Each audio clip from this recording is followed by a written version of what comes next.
Je vais vous parler donc de tout ce qui est chirurgie gynécologique et Covid-19. D'abord, je voulais remercier le professeur Javier Fernandez et tout le staff qui ont fait le webinaire de la Société française de chirurgie gynécologique pelvienne, qui d'abord va faire le prochain webinaire qui est programmé pour la semaine prochaine, et de m'avoir autorisé à diffuser les recommandations et tout ce qui s'est dit lors de leur webinaire. Voilà, pardon. Alors, donc Abdenour l'a dit, il y a plus de 7188 publications sur le Covid-19 et 740 relatifs à la chirurgie. Il est vrai que la diffusion très rapide des connaissances est une arme pour nous, personnels soignants, contre cette maladie. Par contre, il y a beaucoup de données contradictoires, et ce qui est vrai aujourd'hui sera peut-être une bêtise demain. Donc, il faut faire très attention.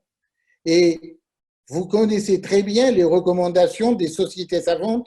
Ils prennent beaucoup de précautions avant de faire des recommandations. Mais cette fois-ci, vous voyez que la littérature est très prolifique et toutes les sociétés pratiquement ont donné des recommandations. Mais attention aux incertitudes et voir la fausseté de demain. J'ai mis la photo de professeur Didier Raoult, qui est un pionnier dans toutes les maladies infectieuses, mais vous savez que, comme vous le savez, vous connaissez ce qui est evidence-based medicine, c'est-à-dire c'est randomisé, contrôlé en double aveugle. Le professeur Raoult n'a pas respecté cette randomisation, et c'est vrai qu'il a intervenu dans un contexte de chaos mondial.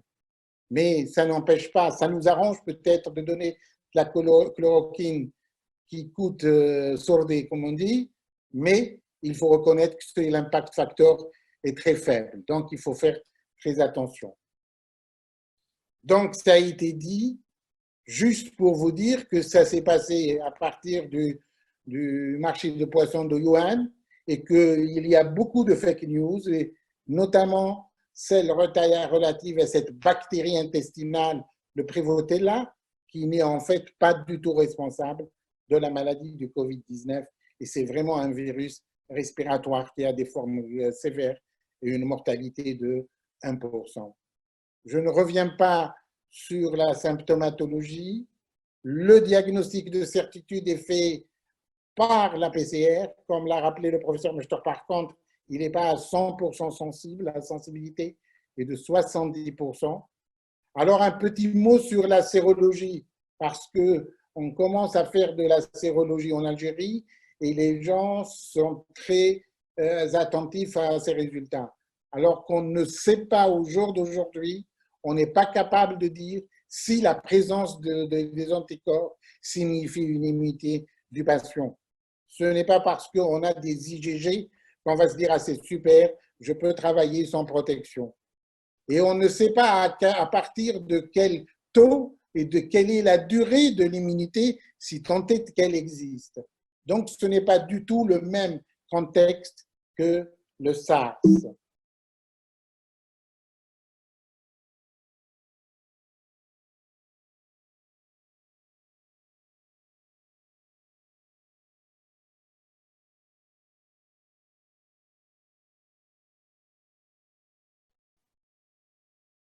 Vous m'entendez? Oui. Alors, donc, le scanner est particulièrement intéressant parce qu'il est accessible en Algérie et qu'on n'a pas vraiment dans toutes les contrées de l'Algérie, il n'y a pas de difficulté d'accès. Et c'est pour ça que d'ailleurs le ministre de la Santé, qui a fait un travail fabuleux, il faut le reconnaître, a très vite accepté de traiter sur des images scanographiques.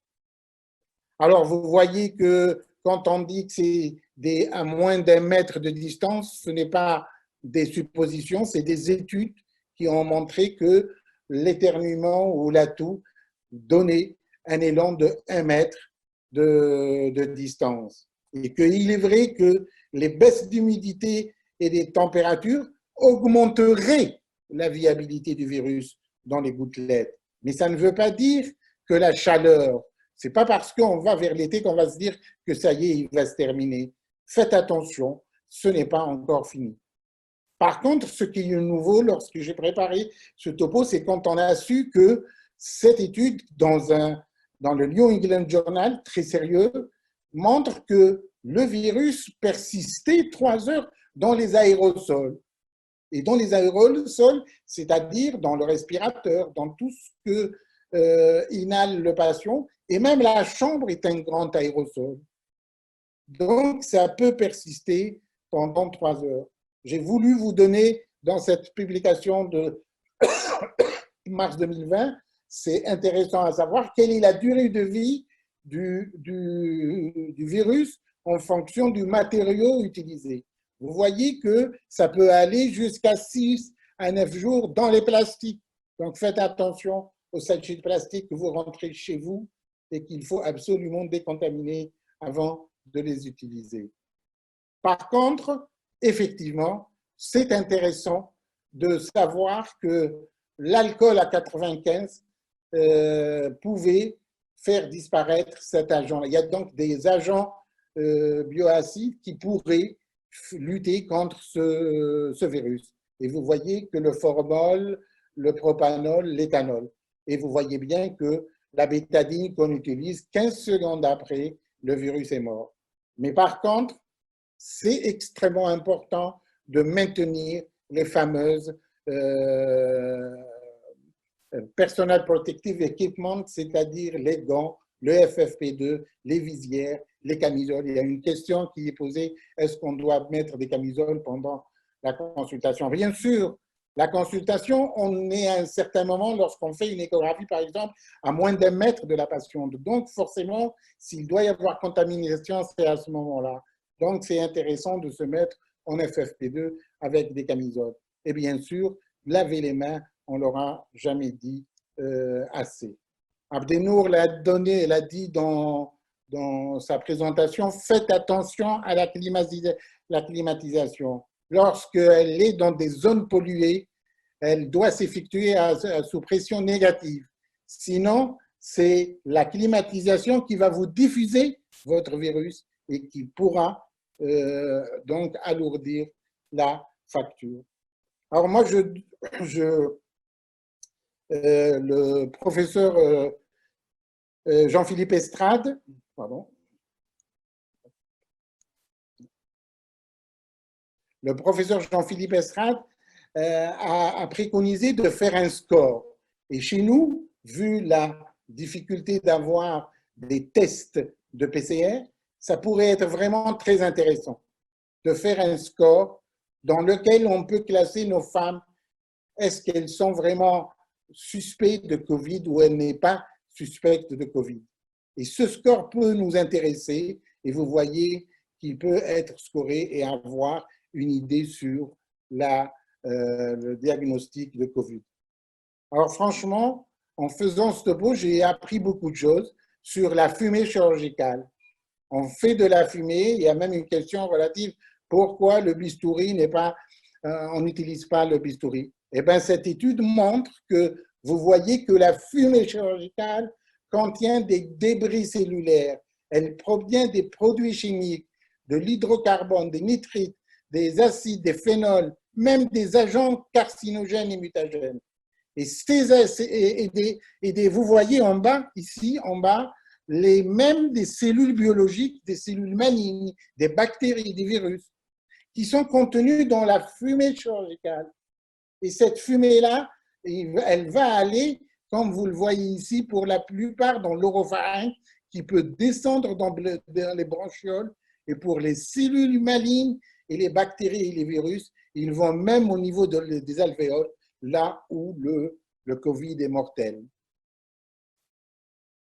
Donc, protégez-vous. Donc, c'est pour vous dire que les masques chirurgicaux ne protègent que de 80%. Et vous voyez que le FFP2 intéressait pratiquement 95% pour filtrer pratiquement à 94%. Donc, c'est vraiment un des éléments qu'il faut avoir et malheureusement, on n'en a pas, ils ne sont pas disponibles. Donc, à partir de là, vous voyez sur la photo comment est organisée une salle opératoire. On va en parler de la salle opératoire de la pression, mais on parle de l'équipe qui doit être très réduite, l'équipe chirurgicale, à un aide opératoire, autant que faire se peut. L'anesthésiste qui doit travailler très loin, juste au moment de l'intubation où il faut s'éloigner, mais regardez comment il est compté. Et puis, l'instrumentiste doit avoir une checklist qui fait qu'il ne doit pas sortir de la salle opératoire pour aller ramener un fil, une compresse, de la bétadine. Vous savez comment ça se passe chez nous. Il faut absolument éviter tout cela pour ne pas diffuser ce virus. Donc, j'ai retenu 2 algorithmes décisionnels pour la chirurgie. Regardez de ce côté-là, il y a un premier triage avant admission. Lorsqu'il n'est pas suspect de Covid, il y a un deuxième filtrage. D'où l'intérêt de ce score dont on parlait, d'où l'intérêt du CT scan dont parlait le professeur Mouchtor tout à l'heure, pour absolument éliminer toute infection de Covid. À ce moment-là, quand on a fait le deuxième triage, on peut absolument conseiller une chirurgie routinière avec une anesthésie habituelle. Par contre, lorsqu'ils sont suspects de Covid, il faut voir est-ce qu'il y a des signes de gravité, d'alarme de la malade. S'il n'existe pas, il faut les référer à un service de référent qui va traiter d'abord le Covid avant d'avoir une chirurgie. Par contre, si la pathologie est relativement grave, comme la GU par exemple, à ce moment-là, il est conseillé de faire comme a dit Mohran, des chambres à pression négative. Il y a une question qui dit, c'est quoi une chambre à pression négative? Il y a un système de traitement d'air, les stériblocs, qui crée effectivement une pression négative au niveau de la chambre. Par contre, il faut la maintenir. Il faut laisser, il y a un certain bruit qui est assourdissant de ces stériblocs. Il faut le laisser pendant toute la durée d'intervention et éviter les entrées et les sorties de la salle opératoire. Bien sûr, les mesures de protection doivent être maximales, tout pour le staff anesthésique surtout, et le staff chirurgical. Et n'oubliez pas tout ce qui est instrumentiste et infirmière du bloc. Là aussi, est-ce que la chirurgie est urgente? Elle n'est pas urgente. Tout est reporté. Maintenant, si il y a urgence, y a-t-il Covid positif ou Covid négatif? Vous voyez que quand il y a Covid positif, il faut y aller à la laparotomie. Lorsqu'il y a Covid négatif, il faut essayer de faire aussi un deuxième statement avant de prendre une décision. Donc, en fait, toute patiente doit être considérée et gérée comme positive.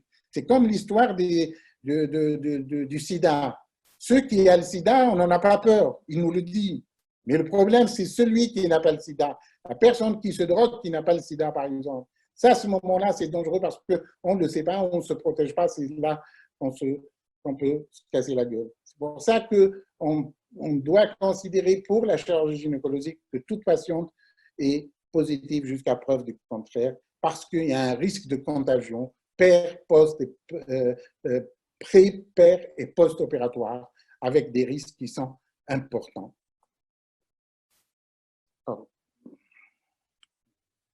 Alors, quelle est cette organisation préopératoire?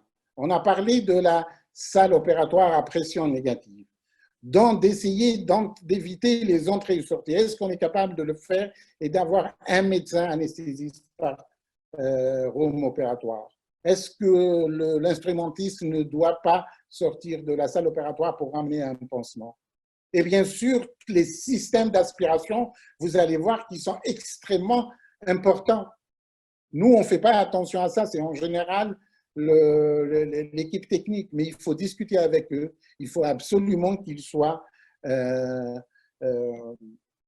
dotés de filtres de type ULPA. Alors, puisque tout opéré doit être considéré comme Covid positif, jusqu'à preuve du contraire, il faut protéger l'équipe soignante, il faut protéger la patiente et surtout la famille de la patiente. Et vous savez, notre culture d'être tout le monde dans et on vient à 10, 20 personnes pour rendre visite. Il faut absolument, il est vraiment le temps que nos familles changent de façon de voir.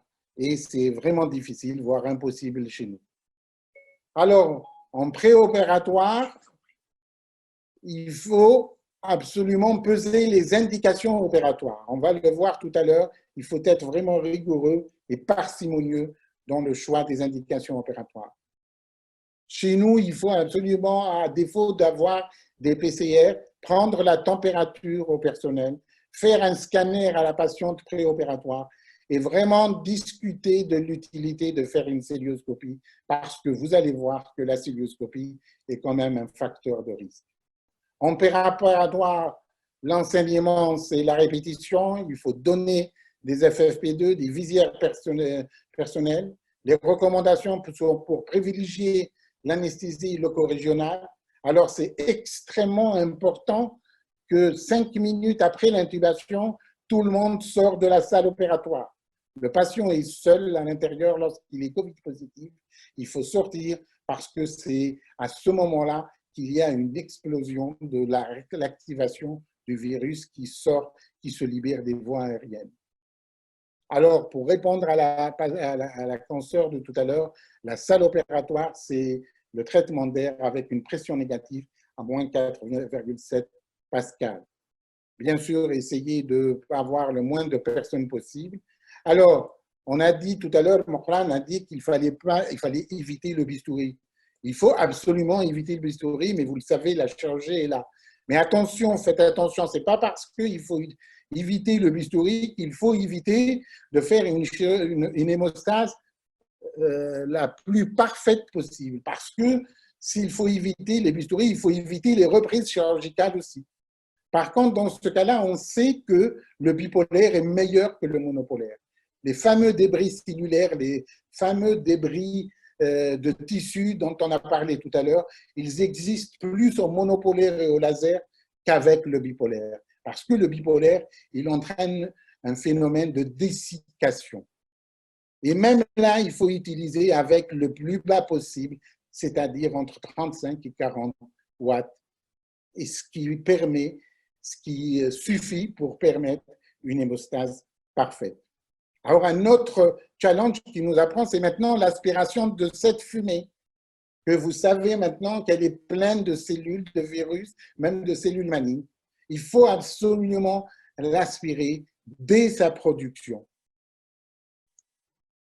En post-opératoire, voilà, il faut éviter les extubations en salle de réveil. Il ne faut pas que ce soit dans une des salles, il faut que ce soit un peu partout.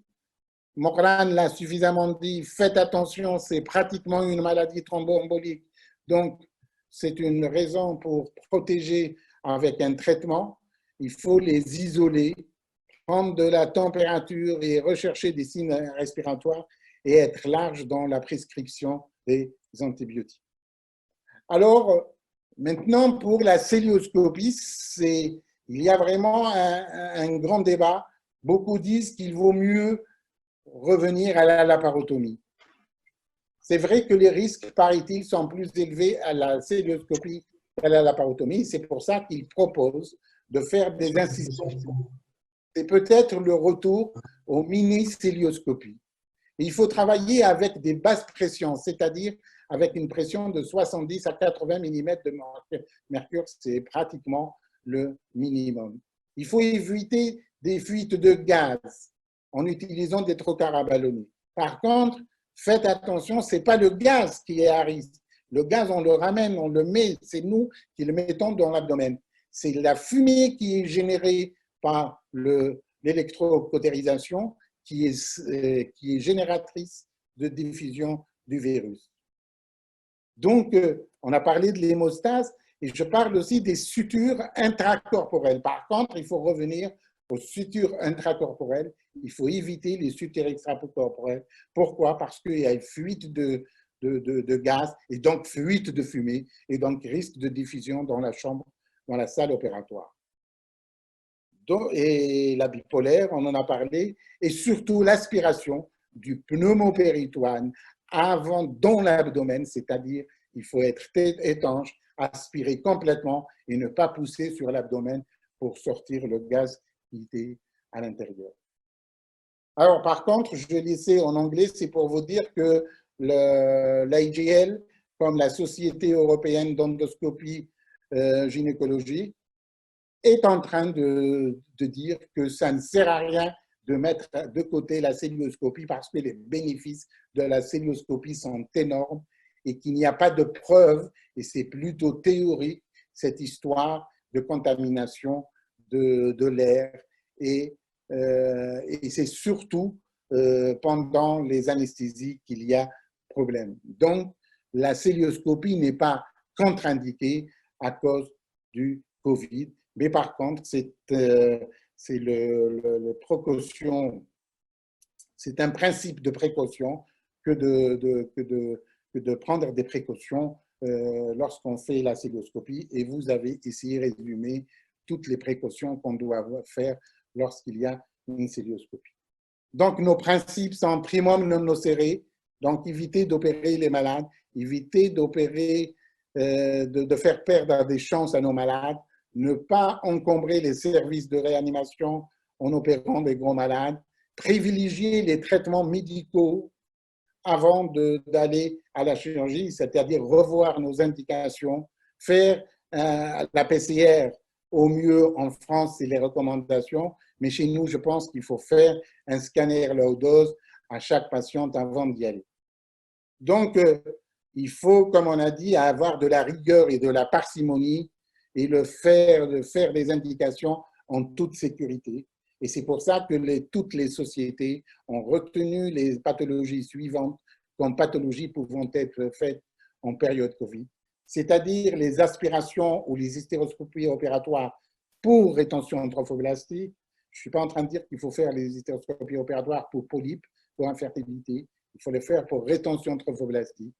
Il faut traiter les infections génitales hautes, les torsions d'annexe et bien sûr la grossesse extra-utérine, d'autant plus que celles-là, ce sont des interventions en cours. Lorsqu'il y a une ouverture vaginale pour hystéroscopie ou pour un problème d'hymen, bien sûr, même si ça peut être bénin, il recommande de maintenir tout ce qui est chirurgie diagnostique, c'est pour les CIN et pour les masses ovariennes. Les saignements, on a dit qu'il fallait faire une hystéroscopie éventuellement lorsqu'il y a une anémie qui est appréciée à 10 grammes pour 100 millilitres. Il est clair qu'on ne doit pas changer notre façon de faire lorsqu'il y a les cancers. L'endométriose est un gros problème, mais ils essayent de revenir aux traitements médicaux et de n'opérer les endométrioses quand on n'arrive pas à contrôler médicalement. Alors, les chirurgies pour PMH et les femmes de plus de 38 ans n'ont pas été retenues comme indication, mais le bon sens voudrait qu'on réfléchisse et de voir au cas par cas. Alors, les autres indications opératoires ne doivent pas revenir qu'aux recommandations. Il faut qu'elles soient en fonction de la pathologie, en fonction du contexte dans lequel vous vous trouvez, vous, en fonction du temps acceptable qu'on peut avoir pour différer cette patient et bien sûr des alternatives non opératoires que cette pathologie nous offre. Alors, quid de l'activité chirurgicale? Elle doit dépendre des contraintes matérielles, de la disponibilité des drogues et des matériels de ventilation, d'habillage des chirurgiens et tenir compte aussi de la phobie, de la peur du personnel. Nous avons je connais une clinique où il y a un abandon de poste de 5 ou 6 personnels, dont des médecins réanimateurs. Donc, il faut prendre en considération cela et ne prévoir la reprise de l'activité chirurgicale. En tous les cas, il faut privilégier les traitements médicaux, l'hystéroscopie, la chirurgie par voie basse, je crois qu'elle prend la voie qui était la sienne, la voie royale, avant d'aller à la laparotomie. Et dans certaines interventions courtes, il est possible de prévoir des célioscopies. L'anesthésie locale doit être référée à l'anesthésie loco-régionale qui, elle, doit être préférée à l'anesthésie générale. Et même si on fait une anesthésie générale, préférer les masques laryngés. J'ai retenu cette étude pour vous, c'est une diapositive du professeur Javier Fernandez, et c'est des malades qui ont été opérés chez des femmes en période d'incubation du virus. Et vous voyez qu'elles n'étaient pas malades, elles n'étaient pas symptomatiques, et vous voyez qu'il y a eu 44% d'admission en réanimation, et finalement, on a eu pratiquement 20% de mortalité. Et donc, les facteurs de risque dépendaient de l'âge, de la comorbidité, l'obésité est souvent citée, de la difficulté de la chirurgie et de la durée opératoire. L'évolution de l'épidémie semble être favorable. Elle est dans sa phase descendante, j'espère, Inch'Allah quand même, mais faites attention à la deuxième vague. Si les politiques trouvent des raisons et des contraintes qui sont la leur, que nous respectons en tant que citoyens, mais en tant que corps médical, soyons mobilisés à ne pas céder à cette euphorie de la reprise et ne pas rester confinés, d'autant plus que notre système de santé qui a été qualifié d'archaïque par le premier responsable du pays peut être facilement débordé. Donc, pour anticiper cette sortie de crise et gérer le déconfinement médical, il faut prendre en considération le choc post-traumatique chez le patient, chez la malade, dans toute la société, dans le pouvoir. La société veut du qalb-el-louz, mais nous, on veut son état de santé. Il faut faire un audit du matériel et des moyens de diagnostic et des traitements, faire un bilan prévisionnel. Il faut que le déconfinement soit progressif et rassurant, toujours garder des indications de cadrer. On n'en est pas au dépistage, j'espère qu'on arrivera au dépistage de cette maladie. Vous voyez, j'ai repris pour vous l'extrait de la Haut Conseil de santé publique en France qui a repris tous les facteurs de comorbidité qu'il faut prendre en considération avant d'opérer. Je reviens au score de Jean-Philippe Estrade et qui a essayé de faire, notamment, tout à l'heure on a parlé du score diagnostique, ça c'est pour prévoir le risque. Il dit que seule la solution pour valider l'intervention, il faut avoir une sérologie positive et un comptage supérieur à 14 jours. Sinon, toute malade est considérée comme positive. Et vous voyez qu'ici que 73% des femmes asymptomatiques avaient 54% de scanners positifs. Et donc, une des consoeurs a posé la question sur l'écho pulmonaire. Effectivement, elle est très intéressante et je vous promets qu'on cherche quelqu'un pour nous faire un topo lors des webinaires prochains sur la possibilité de dépister les anomalies à l'écho pleuropulmonaire qui semble être extrêmement intéressante et qui peut éviter cette irradiation du scanner thoracique. Voilà le score pronostic de Jean-Philippe Estrade, le professeur, le docteur Youssef Houdja en a parlé. Je termine par vous dire que ce virus n'est pas raciste. Vous voyez bien que tout le monde est touché. Le personnel de santé, 20% du personnel de santé a été touché en Italie, 3300 décès. Je pense qu'on doit s'incliner devant la mémoire des personnes qui sont décédées, qui pour moi sont des martyrs et doivent être considérés comme des martyrs du devoir. Ils sont décédés parce qu'ils étaient en première ligne face à cette horrible maladie.